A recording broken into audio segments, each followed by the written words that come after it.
Rampaging around the corridors, making loads of noise. If anybody asks us, we're going nowhere, boys. What are you up to? Where are you going? That's what they want to know. We're going nowhere fast. We don't do nothing slow. Rampaging around the corridors, making loads of noise. If anybody asks us, we're going nowhere, boys. What are you up to? Where have you been? That's what they all want to know. We don't stop to answer them. We're always on the go. Rampaging around the corridors, making loads of noise. If anybody asks us, we're going nowhere, boys. When we get in classrooms, sometimes it's nice to sit. It makes a change from charging round, resting for a bit. Me, I'm thinking about break, feed me face, have a laugh. I just can't be doing this geography and maths. Rampaging around my brain cells, it's just a load of noise. If anybody asks us, we're going nowhere, boys. Teacher just said something, don't know what he said. My mate put his hand up. Right, after this, he's dead. Boys going nowhere. They're getting a lot of attention nowadays as the attainment gap with girls stubbornly refuses to close.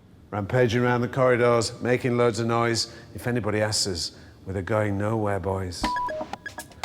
With the help of Gary Wilson, an expert on raising boys' achievement, this two-part series looks in detail at the steps two schools are taking to help deal with this challenge. We've got an issue across the country, but not just the country, across the entire developed world with boys' achievement. I believe that there are so many barriers to boys' learning. I've got it down to around about 30, which we need to consider when we're looking at the issues, because it's a massively complex one. We know that girls innately prefer toys for form and colour, and you might say they never grow out of that, okay? And boys innately prefer toys for movement, ditto.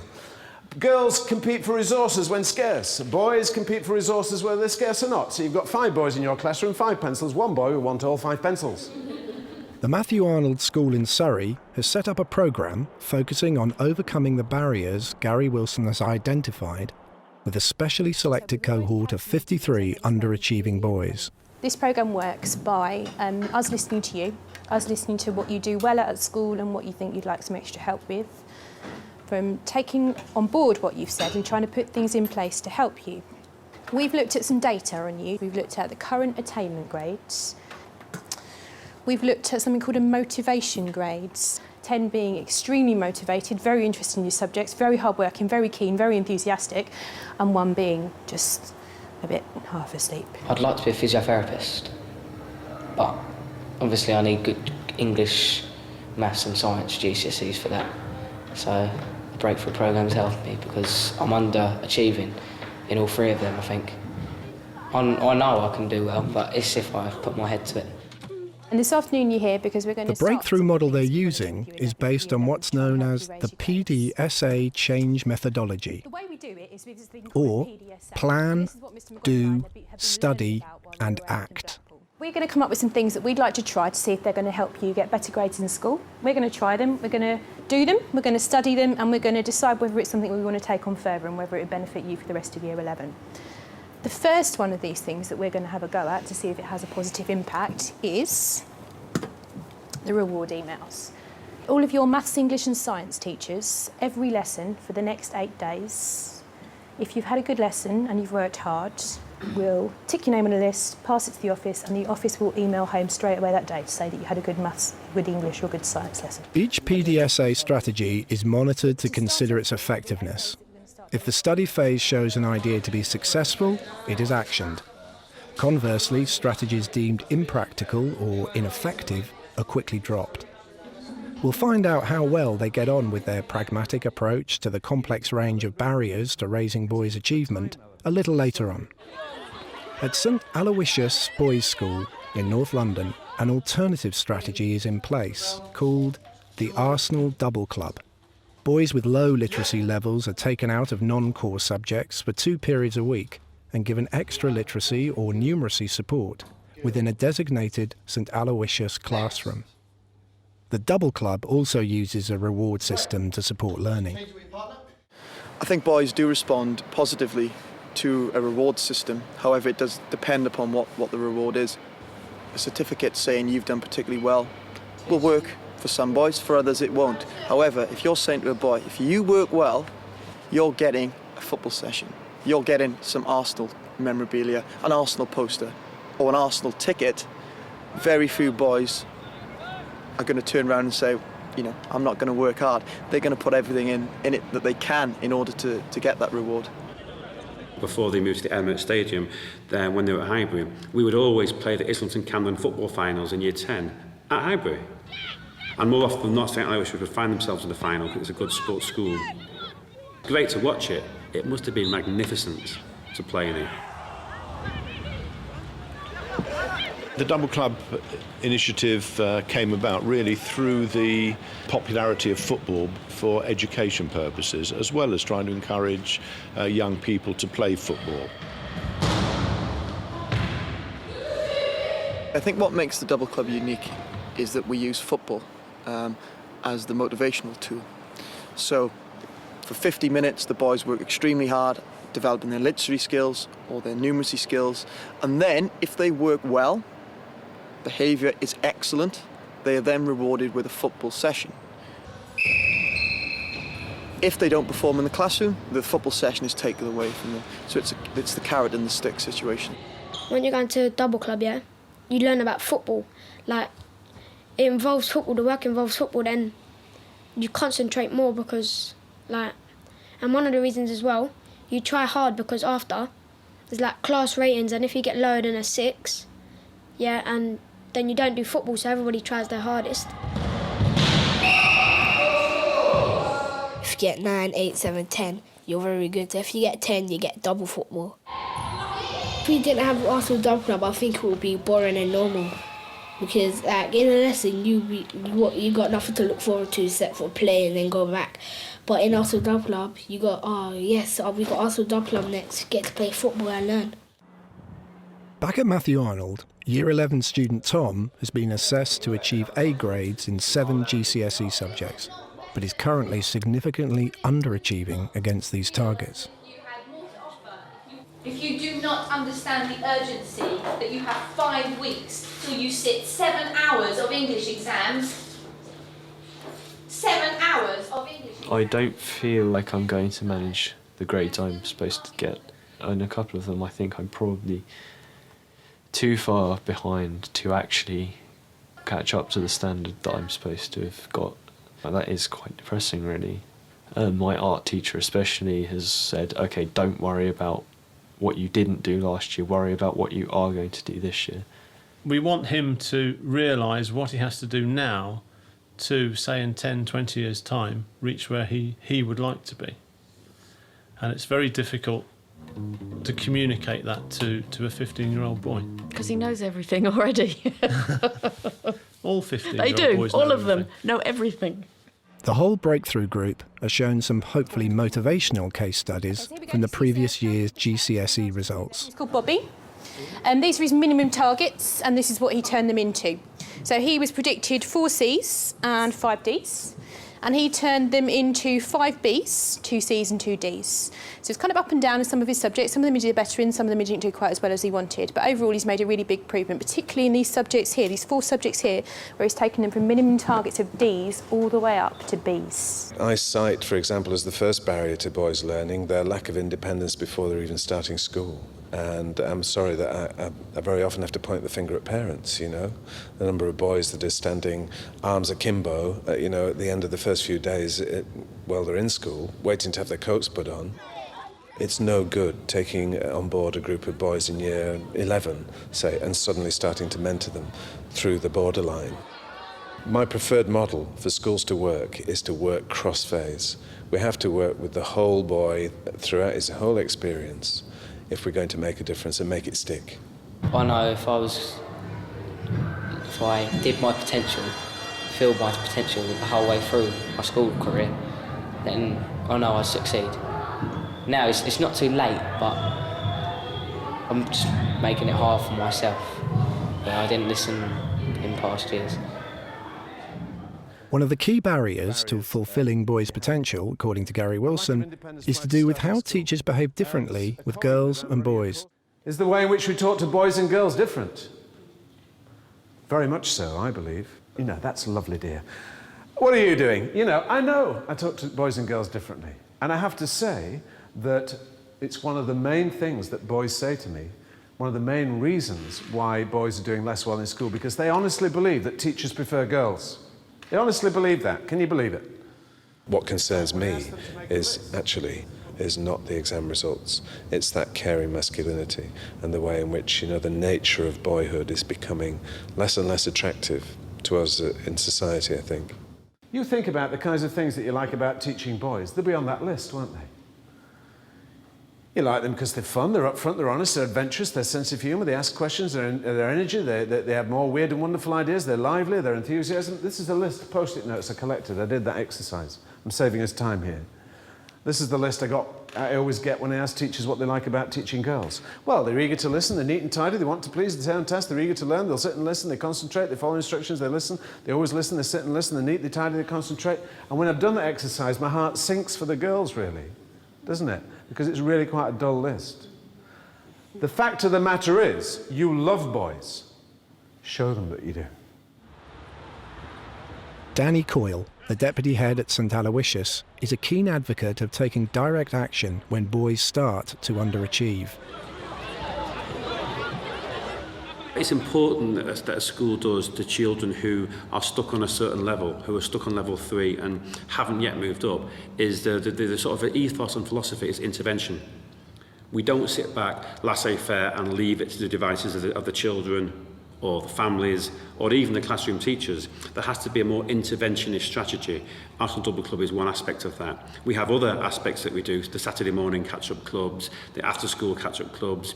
Children are taken out of modern languages, for example, if they are of a low English literacy level, to give them extra catch-up support in English. So there are various approaches, but the bottom line is it's interventionist. When Nick doesn't go to school, I get a call from St Aloysius. It's automated.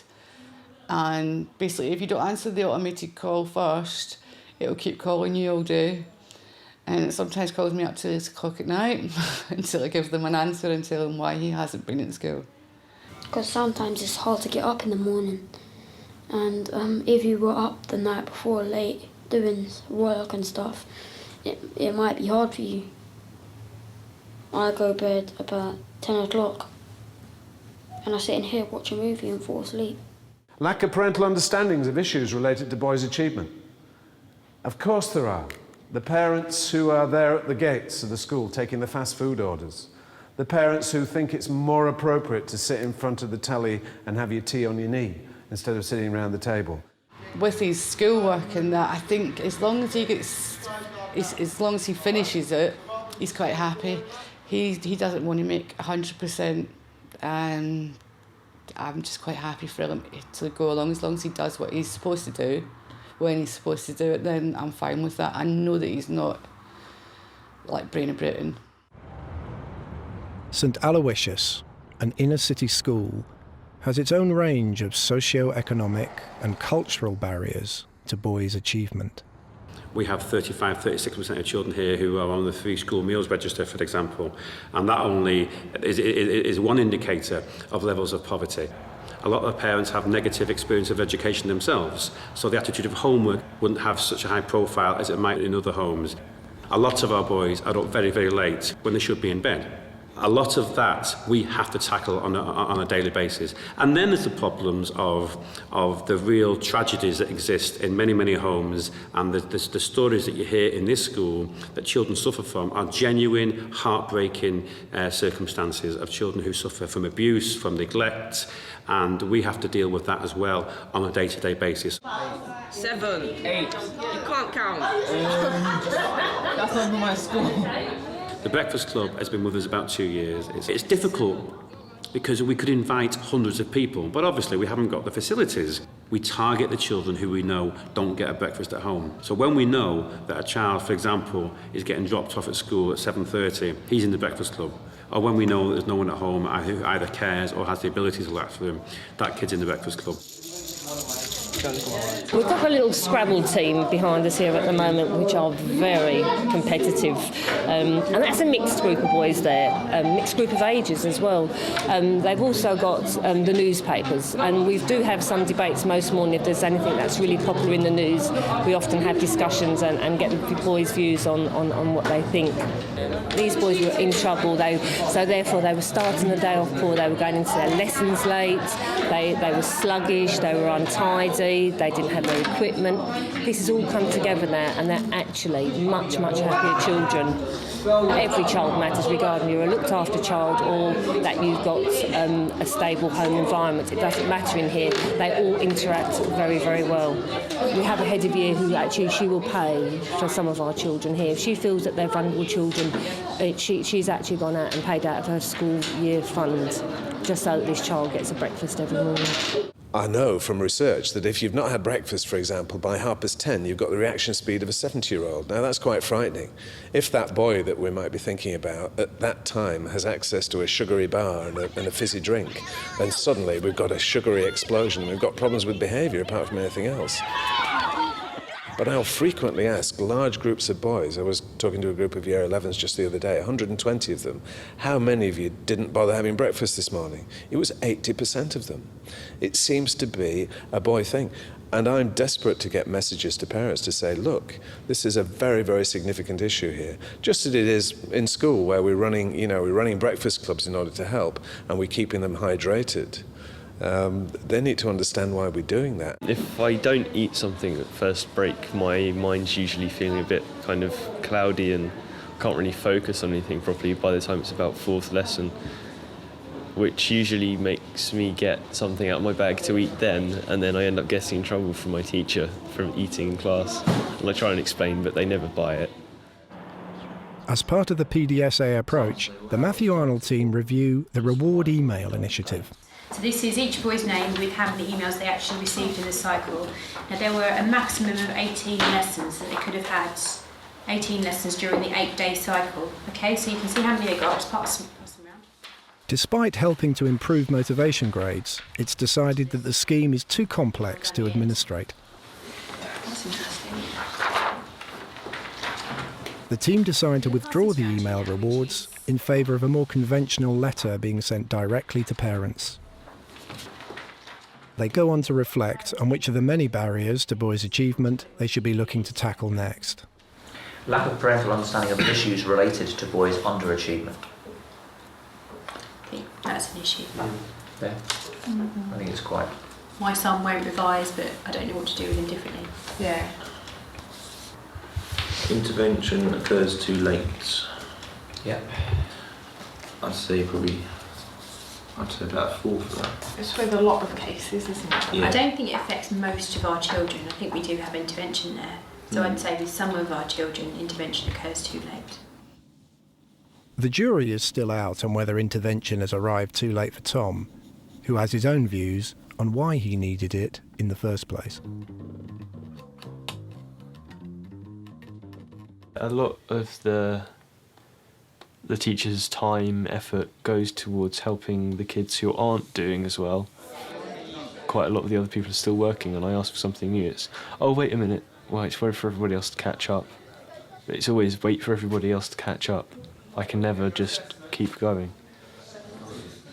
Teachers should have something in their lesson plan for a bit extra for if you've finished.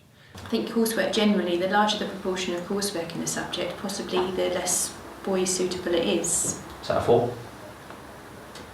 Yeah. Is there research that says that boys are better at exams than coursework? Yeah. So, No, not better than girls though. right. They do better on They exams do better than they do on themselves compared to coursework. themselves. But they're not better than girls on exams. Oh, right, okay. Girls are more organised. They're more creative, generally. Most of the girls I know just get home and get on with their coursework, whereas I get home and just kind of think, oh, I'll do it in an hour once I've watched a bit of TV, and then I sit there and watch TV for 2 hours and then eat my dinner and don't do the coursework. Mismatch of teaching and learning styles to perform boys' preferred ways of working. Yeah, I think that's quite a good one. Yeah. I think it is as well. I think Yeah. it's a strong barrier. Yeah. Gender bias resources? I think that's improving. Yeah. But still has a way to go, but I think it is a definite improvement, especially from an English perspective. There's more involving tasks available. It's not textbook based anymore, is it? So, there has been an improvement. So you're saying? Somewhere in the middle? Yeah. Yeah, it's not. Inappropriate seating arrangements. You must see, you walk around the school. Are there lessons where you walk in where there are groups of boys sitting together? I would say that where there are problems, seating arrangements is always a contributing factor, and it's got to be a 4 or 5. It's a boy-heavy school, though. Probably a 4 it might be as well. A boy-heavy school, there's more boys than girls, so sometimes it's difficult not to sit them. And in subjects maybe like technology, there might be more boys than girls in there, and they're not in rows, they're in clusters. Yeah. So they're going to have to sit with people that it's not always best for them. If I was a teacher, I'd give people a chance to like sit where they want, and if I knew they were naughty, I'd try and separate them from my friends, but not so they're sitting next to people they dislike, or they're not sitting next to anyone, but not so they're sitting next to people who distract them. How about anti-swap culture, the peer pressure? That's a big one. But not as bad as our school, if I've seen it at other schools. I agree. It's probably not for everybody, I think it's quite high. I think my teachers feel that I'm not doing as well as I am because of people that I hang about with, and because of their thoughts of school. He's a very caring and a very intelligent child, but gets easily distracted and needs to make sure that he focuses 100% on what he's doing. And that is the problem with Lewis. He doesn't concentrate enough on what he's doing. I call the boys that are actually running schools the peer police, and some of them have started off as peer police cadets in the nursery classroom, where they've been patrolling the boundaries of gender-approved behaviour around the dressing up box. You know, you can't wear this, you can't wear that. They'll start off, some of these boys, wanting perhaps to please their teacher in the primary school, but by the time they get to the end of the primary school, they just want to please their mates. And the point about the peer police is, as I say, when they get to year 10 and 11, they're very often running the school because they're handing out licenses for other boys to do things. It's not just a question of, you know, they're saying, it's not cool to stick your hand up, it's not cool to do your homework. They're actually giving out licenses to other boys, allowing them to be involved with art, with music, with drama, with singing, you name it. They're very powerful. But I believe that there is an answer. These boys are natural-born leaders. That's what singles them out. If we can only stop them from dragging a whole cohort of boys off a cliff and instead get them so that they're dragging a cohort of boys up a mountain, by fine-tuning those leadership skills in a positive way, giving them significant responsibilities, putting them in charge of mediation schemes, for example, helping the school to eradicate bullying, link them up with younger children and present them as a positive male role model and do it in that way. I believe we can make a big difference in schools. Stereotypical perceptions of extracurricular activities. 85% of our boys play football, about 5% of them read. You're trying to give us the answer. I think it comes quite a lot down to the whole sports agenda. The biggest thing from talking to the boys that were involved in our cohort of Year 11 boys, 80% of them played football and were involved in the sports team. And about 90% of them watched football and watched it on TV. And I don't think that when you watch a football game, you turn around and go to the opposing team and go, never mind, hard luck, lads. I don't think it works that way. And I don't think culture and society as a whole lets boys know that it's okay not to come first. It's the taking part that counts. And we talk about winners. We don't commiserate with people that have tried hard. You know, someone scores a goal and someone else lets in a goal. And why you should be sort of celebrating and how you celebrate, I think, is to me is a serious issue. The thing about boys and sport is that it's a massively important area. If, for example, a male PE department in a high school is promoting this tough male macho stereotype, then they're doing a lot of boys a lot of harm. Those boys who can't live up to that stereotype, you know, who are falling by the wayside. Boyhood and sport, we have to get it right. One of the problems with football at the moment is that young men and boys are seeing some pretty nasty stuff. There are some good role models in football, of course, but lots and lots that aren't. when I was younger, my role model was my dad. I think with a lot of the boys, their role model is actually Thierry Henry. So they look at Thierry Henry, and whatever Thierry Henry does, that is what they want to do. Footballers don't necessarily ask to be role models. You know, they're out there because they've got talents in their boots, you might say. The focus and the spotlight on football is so intense at the moment. Everything is caught on camera. I believe that every boy can achieve something. I think every boy has a skill in one subject area. It may not be English, it may not be maths, but they may be skillful in PE or in art. I think the problem with boys of a lower ability is they don't believe that they can achieve, and they're often being told that they can't achieve. And I think that has a massive impact on them, in particular their self-confidence and their self-esteem.